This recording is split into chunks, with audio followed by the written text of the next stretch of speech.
What's up mga idolo, another day, another tips. Ikaw ba ay nakakaranas ng paglagutok at kabeg sa manibela? Baka ball race na yan idolo, halika at panoorin mo itong video. Ang ball race ay tumutulong sa pagpapabuti ng pag-ikot ng manibela. Pinapaluwag nito ang friksyon sa pagitan ng mga bahagi ng manibela, kaya't mas madali at magaan itong iikot na nagbibigay ng mas mahusay na kontrol sa motor. Sa pag-ikot ng manibela, ang ball race bearings ang nagpapadali ng pagkilos sa fork nang hindi nagpapataas ng friction.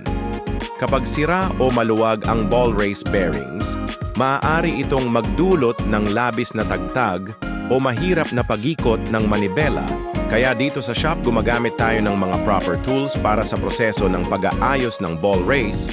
Mahalaga na regular na inspeksyonin ang ball race bearings. Kung may nararamdamang pagkabeg sa manibela o mahirap ang pag-turn, maaaring senyales ito ng pagkasira o pagka-wear out ng ball race kaya't kailangang palitan. Kapag hindi ito naalagaan, maaari ring magdulot ito ng iba pang mga problema sa steering system.